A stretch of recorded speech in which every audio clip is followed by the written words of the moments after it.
Hello students, welcome back to my YouTube channel. Today I am going to explain you the first chapter from your book A Rainbow of English for class 10 Punjab School Education Board in the subject of General English, and the name of the chapter is Hassan's attendance problem. This chapter is from your intensive studies and the chapter is written by Sudha Murthy. तो चलिए करते हैं इस lesson को. Mrs Sudha Murty is a teacher, social worker and a philanthropist. जो सुधा मूर्ति हैं वो एक शिक्षिका हैं, सामाजिक कार्यकर्ता हैं और परोपकारी हैं. Her work speaks more than any words will. और उनका जो काम है वो किसी भी शब्द से ज़्यादा बोलता है. She is the spouse of humble mister Narayana Murthy, the founder of Infosys. और वो इन्फोसिस के संस्थापक श्री नारायण मूर्ति की पत्नी है. हर contribution towards family company and world is immense. और उनका परिवार, कंपनी और दुनिया के प्रति योगदान बहुत बड़ा है. Her humbleness reflects in her writings. और उनकी विनम्रता उनके लेखन में झलकती है. Hasan's attendance problem describes the consequences of not taking things seriously and not working for the sake of knowledge. अब जो हसन की उपस्थिति समस्या चीज़ों को गंभीरता से नहीं लेने और ज्ञान के लिए काम नहीं करने के परिणामों का वर्णन करती है. ओनली वर्किंग फॉर मार्क्स और money will lead one nowhere. अगर केवल अंक या पैसे के लिए काम करते हैं तो व्यक्ति जो है वो कहीं नहीं जा सकते. She explains it with essential examples of her student Hasan who used to bunk a lot of her class. और वह इसे अपने जो छात्र हसन के सर्वोत्कृष्ट उदाहरण के साथ जो है वो समझाना चाहती हैं, जो उसकी बहुत सारी कक्षा को जो था बंक कर देता था, छोड़ देता था.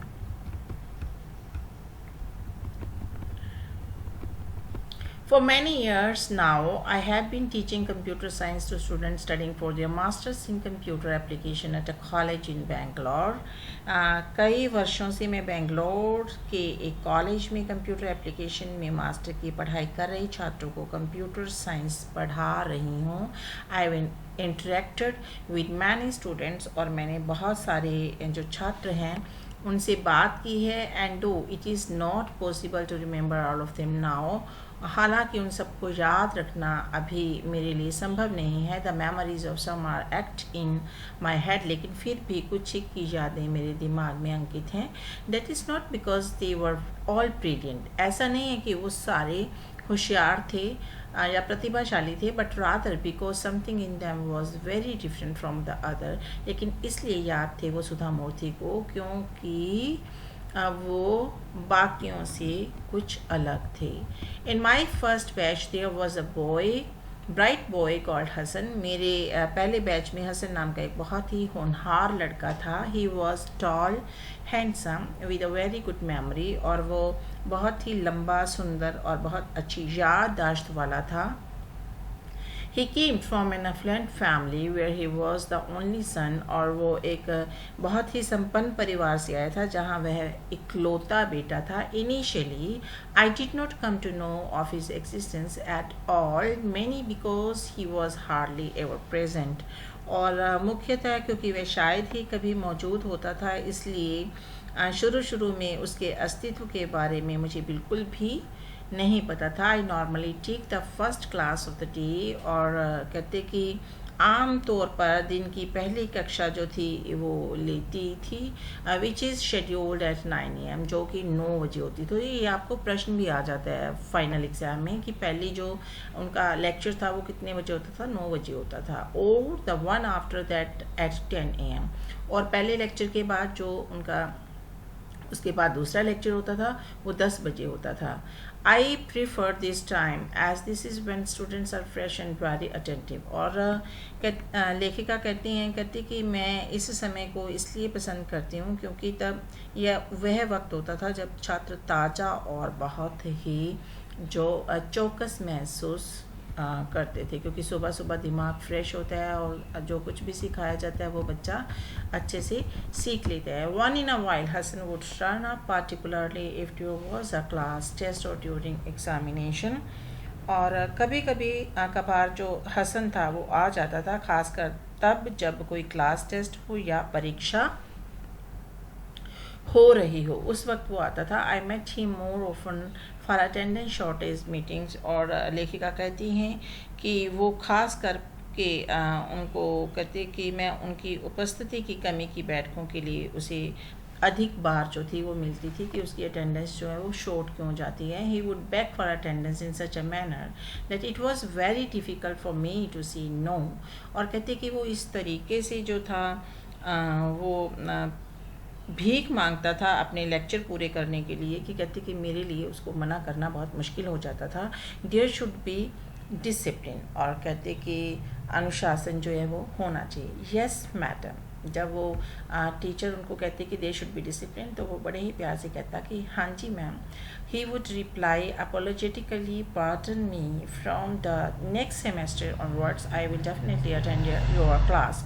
और फिर वो माफ़ी मांगता हुआ कहता कि इस बार मुझे माफ़ कर दो, नेक्स्ट टाइम ना मैं आपकी क्लास को डेफिनेटली रेगुलर तरीके से लगाऊंगा. Can you not pardon me this time? To err is human, to forgive is divine. You have only taught us this. और फिर वो उसको कहता कि क्या आप इस बार मुझे माफ़ नहीं कर सकती? गलती करना मानव का स्वभाव है और क्षमा देवताओं का गुण. आप ने हमें केवल यही सिखाया है.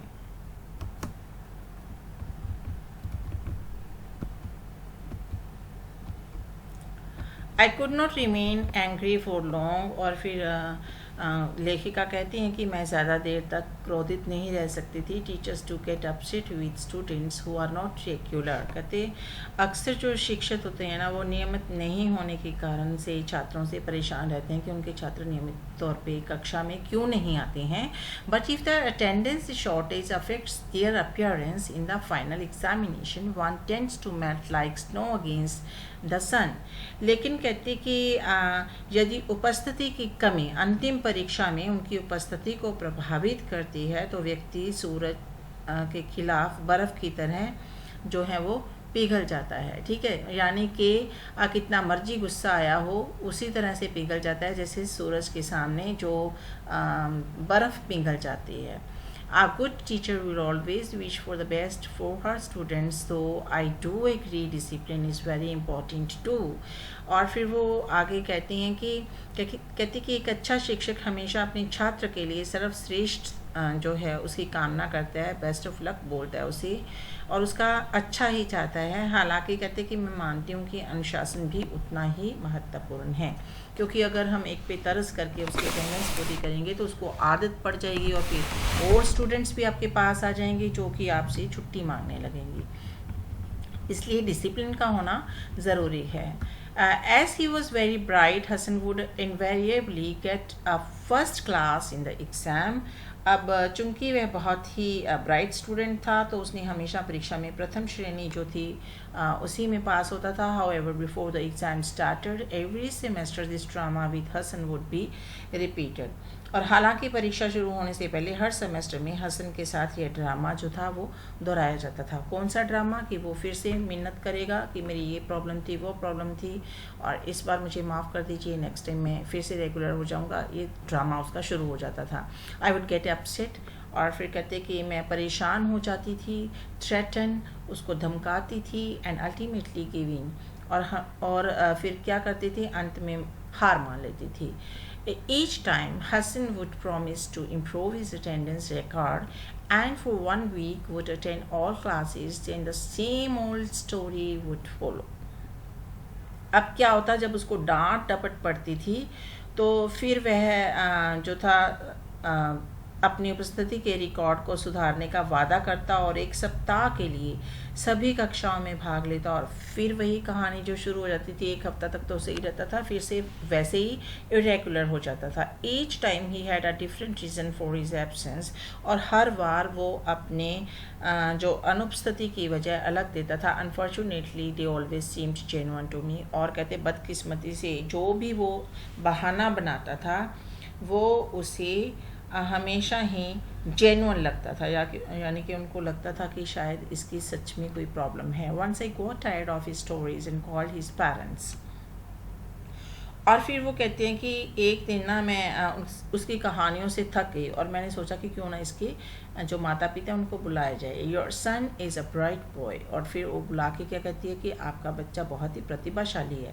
He is not arrogant but he is indiscipline. और फिर वो क्या कहती है वो घमंडी नहीं है. एरोगेंट मीन्स होता है घमंडी, कि वो घमंडी नहीं है लेकिन अनुशासनहीन है. Indiscipline means अनुशासनहीन.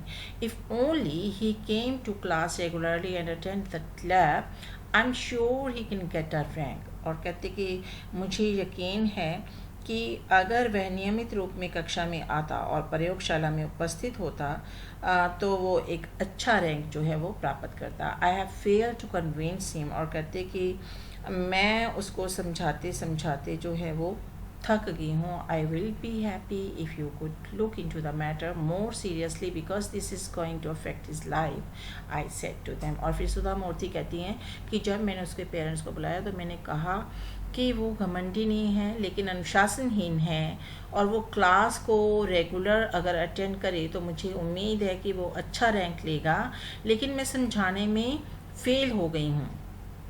ठीक है, मुझे खुशी होगी कि अगर आप इस इसकी वजह है उसके बारे में देखें और क्योंकि ये जो उसका इरेगुलरिटी है या उसकी लाइफ को, उसकी ज़िंदगी को प्रभावित कर सकती है.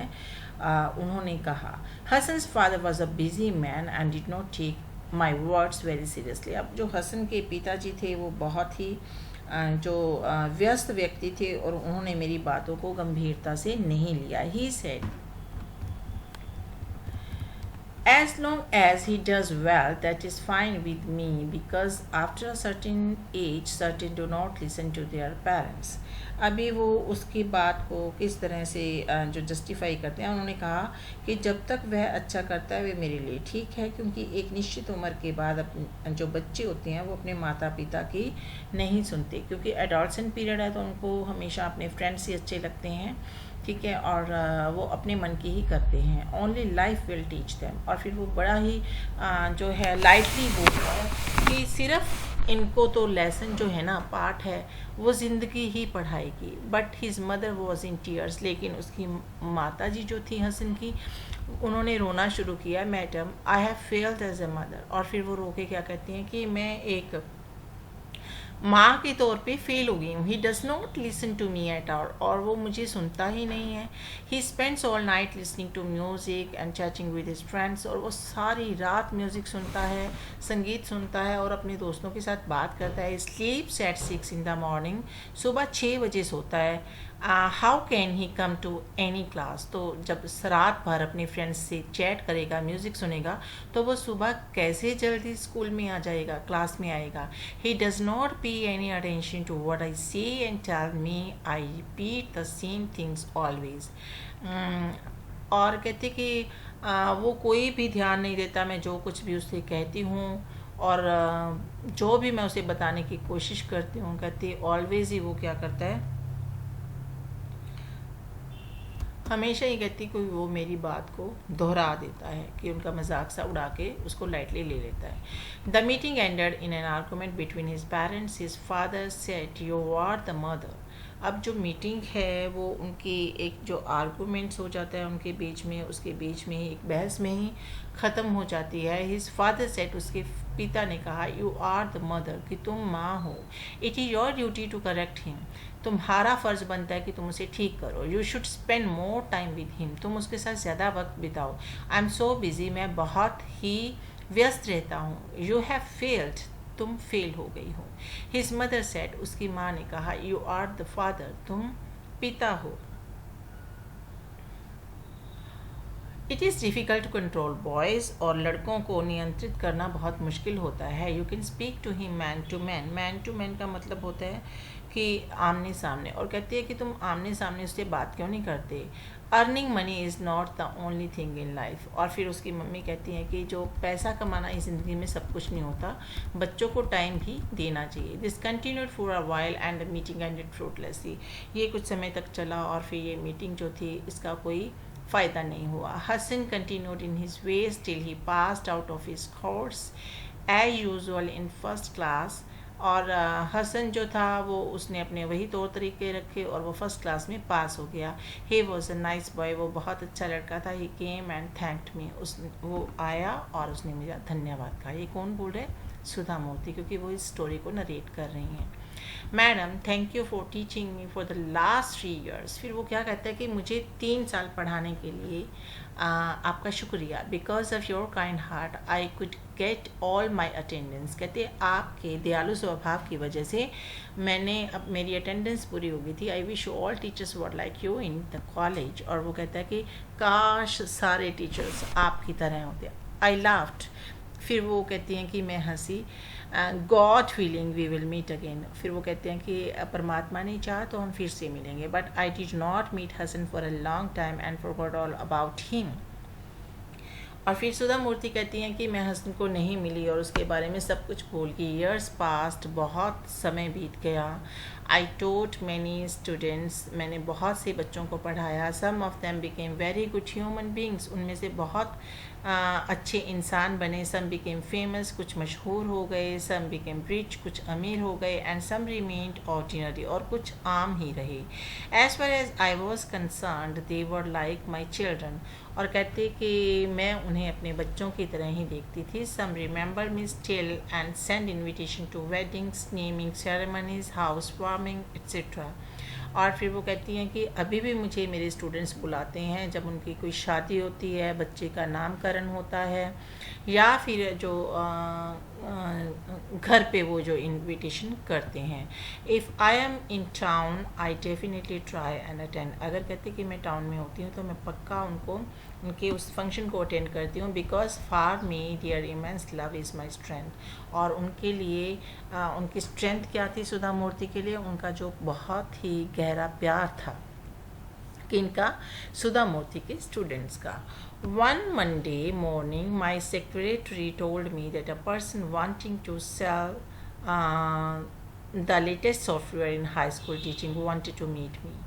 अब एक मंडे मॉर्निंग को उनकी सेक्रेटरी उनको बताती है कि एक जो पर्सन आए हैं जो कि सॉफ्टवेयर हाई स्कूल का सॉफ्टवेयर की सीरीज़ जो हैं वो बेच रहे हैं और वो मुझसे मिलना चाहते हैं. I was extremely busy and the piles of unanswered letters were looking at me accusingly. और फिर वो कहती हैं कि मैं इतना के ज़्यादा व्यस्त थी कि बहुत सारे लेटर्स का ढेर लगा हुआ था जिनका मुझे अभी जवाब देना था. I had no time to talk to a sales person. और कहती मेरे पास टाइम नहीं था कि मैं किसी सेल्स पर्सन के साथ बात करती. सो आई टोल्ड हर, इसलिए मैंने उसको बताया, he can meet someone else, कि वो किसी और से मिले. आई डोंट हैव टाइम, मेरे पास समय नहीं है. But my secretary said he was insisting he wanted to meet only me and that he was my student. लेकिन सुधा मूर्ति कहती हैं कि मेरी सेक्रेटरी ने मुझे बताया कि वो आपसे मिलने की ज़िद कर रहा है और वो कह रहा है कि वो आपका विद्यार्थी था. She knew how fond I was of all my students. फिर वो कहती हैं कि मुझे पता था कि मैं अपने जो विद्यार्थी थी वो मेरे साथ कितना प्यार करते थे, कितनी मैं पॉपुलर थी. So she had not been unable to C no to him. इसलिए जब ये बोला गया कि वो सेल्समैन आपका स्टूडेंट है तो कहते कि मैं नो नहीं बोल सकी. In that case let him see me at 2 PM. तो फिर वो कहते हैं अगर ऐसा है तो उसे बोलो कि वो मुझे 2 बजे मिल लेंगे.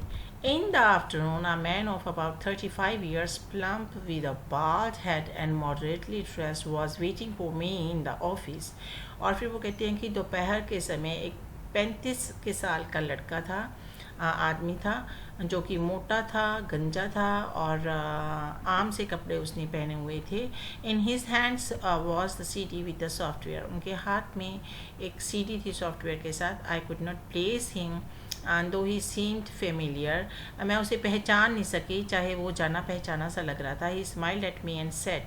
उसने मुस्कुराया और मुझे कहा, मैडम कैन यू रिकॉग्नाइज मी, कि मैम क्या आप मुझे पहचान सकते हो. यू मे नॉट, आप नहीं पहचान सकते. Because how can you remember all your students, क्योंकि आप तो बहुत स्टूडेंट्स को पढ़ाते हो, आप अपने सारे स्टूडेंट्स को कैसे याद रख सकते हो.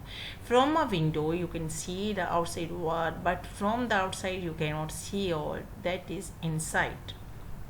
अब सुधा मूर्ति अक्सर अपनी क्लास में ये लाइन जो थी वो बोला करती थी और उसने वही लाइन दोहराई. I liked his analogy and was I sure he was my student because I often use this phrase in my class. और फिर वो कहती हैं कि मुझे पता लग गया कि अक्सर मैं अपनी कक्षा में ये जो फ्रेज था वो दोहराती थी कि ये मेरा स्टूडेंट होगा. Still I could not guess who he was. लेकिन कहते अभी भी मुझे गेस नहीं हुआ कि वो बच्चा जो था वो कौन था. Madam I was the perpetual late comer of your class. फिर वो कहते हैं कि मैं अक्सर आपके क्लास में लेट कमर था, लेट आने वाला विद्यार्थी था. That is when the coin dropped.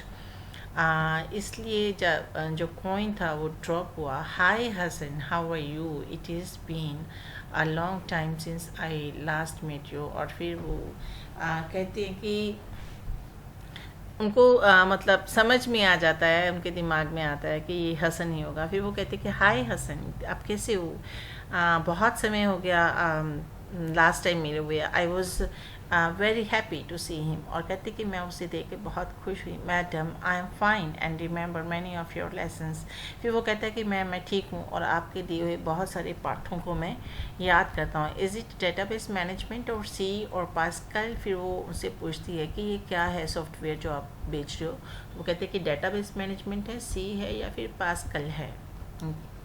None of the software madam, I remember the moral lessons. कहते कि ये वैसा सॉफ्टवेयर नहीं है, मुझे अभी भी वो नैतिक पाठ याद है जो आप पढ़ाया करती थी. I did not know what moral lesson I had taught, though I do tell some stories during my lectures on computer software.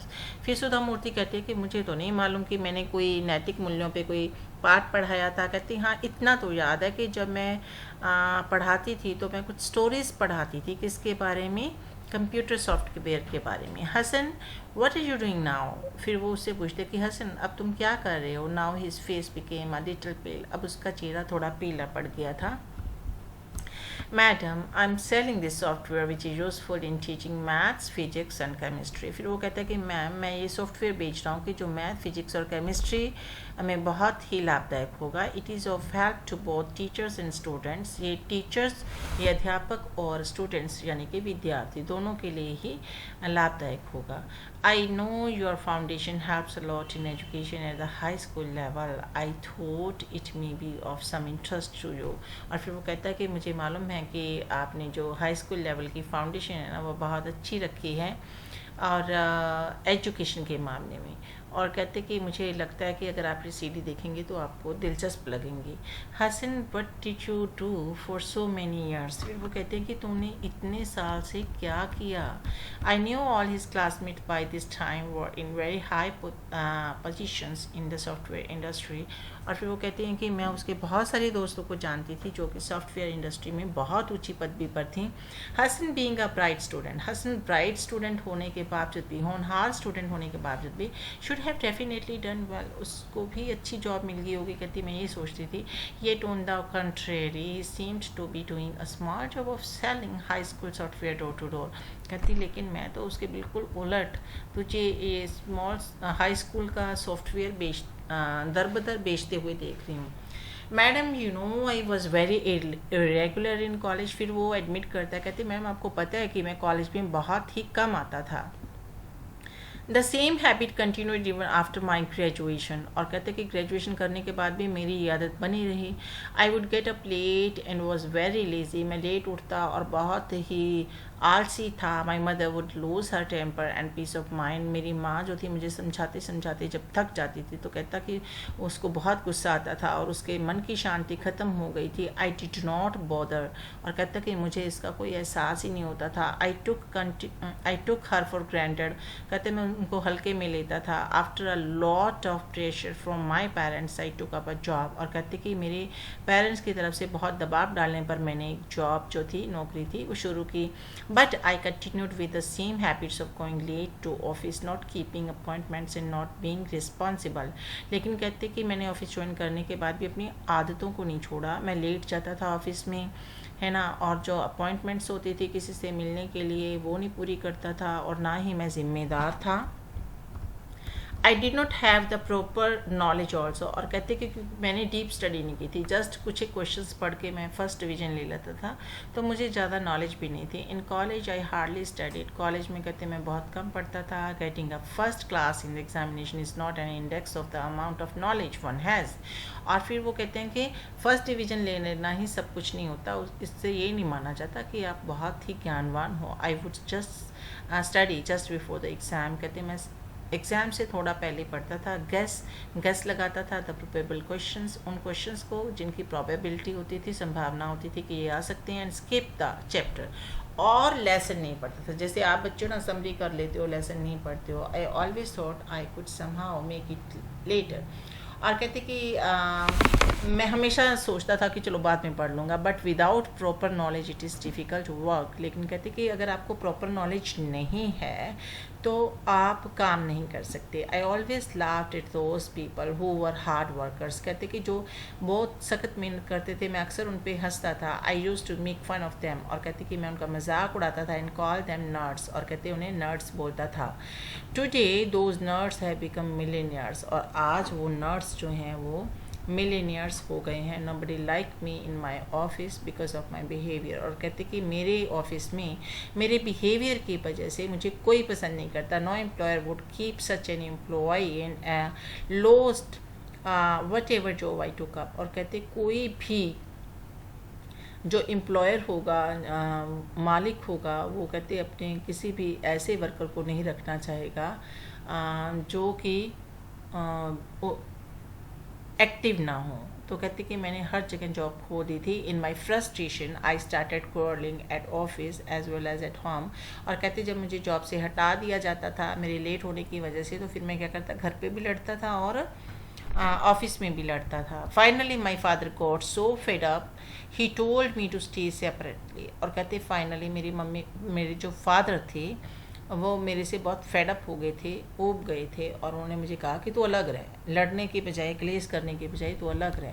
He always gave me a lot of freedom, वो हमेशा ही कहते मुझे आज़ादी देते थे। But I never picked up my own good habits, कहते लेकिन उनकी आज़ादी का नाजायज़ फ़ायदा उठाया, मैंने कभी भी अच्छी आदतें नहीं अपनाई। My state today is the result of my own habits, और आज जो मेरी हालत है वो मेरी खुद की हैबिट्स की वजह से, आदतों की वजह से है। I felt sorry for Hasan, फिर सुधा मूर्ति कहती हैं कि मुझे हसन के लिए बड़ा बुरा लगा। Who with all his intelligence and good nature could not make it, कि जो होशियार होने के बावजूद भी और अच्छी नेचर होने के बावजूद भी जो था वो अच्छी पदवी पर नहीं जा पाया था। Hasan, you know your faults, you could have improved and made a better life for yourself. फिर वो कहती हैं कि हसन तुम्हें पता था तुम्हारी क्या गलतियाँ की हैं तुमने, लेकिन तुम उनको इम्प्रूव कर सकते थे और एक अच्छी लाइफ जो है अपने लिए जी सकते थे। There is always a start at an age. फिर वो कहती हैं कि किसी भी एज से, किसी भी उम्र से आप शुरू कर सकते हो। डोंट गेट डिसअपॉइंटेड, और आप निराश मत हो। You may have lost a battle, कहते कि तुमने एक लड़ाई हारी होगी, but you can still win the war, लेकिन कहते कि तू एक युद्ध जीत सकता है। Madam, old habits die hard. फिर वो कहता है कि मैम जो पुरानी आदतें हैं ना वो कहते हैं कि ख़त्म नहीं होती हैं, बहुत मुश्किल होता है उनको ख़त्म करना। But Hasan, it is possible to change your habits, लेकिन वो कहती हैं कि नहीं हसन, तुम्हारी आदतों को चेंज करना अभी संभव है। There is nothing which is impossible, कहते कुछ भी नहीं होता जो कि इम्पॉसिबल होता है। You only require will power, अगर कहते कि आप में इच्छा शक्ति है तो आप किसी भी इम्पॉसिबल चीज़ को पॉसिबल कर सकते हो। You are yourself not aware of all your potential. कहते हैं आपको अपने अभी पोटेंशियल का पता ही नहीं कि आप में कितना पोटेंशियल है। Please remember when elders say something they do so because they want you to lead a better life than them. अगर आपके बड़े आपको कभी कुछ कहते हैं तो वो इसलिए कहते हैं कि वो चाहते हैं कि आप उनसे ज़्यादा अच्छी ज़िंदगी व्यतीत करो। Excellence does not come by accident but by practice. और फिर वो कहते हैं कि जो परफेक्शन होती है, एक्सीलेंस होती है, वो अचानक नहीं होती है, वो तो आपको अभ्यास करने से ही मिलती है। I could see a twinkle in his eyes. और फिर वो कहती हैं कि मैंने उनकी आंखों में चमक देखी। आई thought I saw a glimpse of the younger bright Hasan. फिर वो कहती हैं कि मैं उस यंगर ब्राइट हसन को जो चढ़ते हुए देखना चाहती थी। I will try my best madam. और फिर वो कहता है कि मैडम मैं भी जो है अपना बेस्ट दूंगा। ही प्रॉमिस्ड, उसने वादा किया। As he rose to leave, और फिर वो जाने ही लगा था। I have not met Hasan since that day. फिर वो कहते हैं कि अभी तक मैं हसन को नहीं मिली। I hope to bump into him unexpectedly once again and this time find him happy and successful. फिर वो कहते हैं कि अगर मैं कभी मिली उससे तो मुझे उम्मीद है कि इस बार वो निराश नहीं होगा बल्कि खुश होगा और सफल होगा। तो ये एक बहुत ही अच्छा मैसेज कन्वे करता है कि जो बच्चे टाइम पास करते हैं, क्लासेस में बंक करते हैं, घर से आ जाते हैं, स्कूल में नहीं आते या स्कूल में आके क्लास में नहीं जाते, तो वो बच्चे एक टाइम पे तो अपनी लाइफ को एंजॉय करते हैं। उनको लगता है कि जो बच्चे बहुत हार्ड वर्क कर रहे हैं वो बेवकूफ़ हैं, है ना, वो सारा दिन पढ़ते ही रहते हैं, खेलते नहीं हैं, शरारत नहीं करते हैं। लेकिन this is the time right now when you have to make your future bright. So you have to focus on your studies. और आपको अपने बड़ों का, अपने मम्मी पापा का रिस्पेक्ट करना चाहिए, टाइम की कदर करनी चाहिए, रेगुलर होना चाहिए। और स्कूल या कॉलेज जहाँ भी आप पढ़ते हैं आपको अच्छे से अपना काम जो करना चाहिए, तो आपको डेफिनेटली जो सक्सेस मिलेगी। और एक लेसन ये भी मिलता है कि अगर मान लो आपसे गलती हो भी गई, आप सीरियसली पढ़ नहीं रहे हो, आपके साथ कुछ बुरा होता है लाइफ में, तो लाइफ में कुछ भी ख़त्म होने जैसा नहीं होता है। इसकी शुरुआत आप कहीं से भी कर सकते हो। अपनी हैबिट्स जो हैं वो अच्छी डेवलप करो। इस लेसन से यही जो है वो शिक्षा मिलती है कि अगर आप अभी भी नहीं सुधरे तो फिर आपको बाद में पछताना पड़ेगा। आई होप कि आपने ये वीडियो एंड तक देखा होगा और आपको ये लेसन समझ आ गया होगा। मिलते हैं नेक्स्ट वीडियो में एक नए टॉपिक के साथ। Till then goodbye, have a nice time.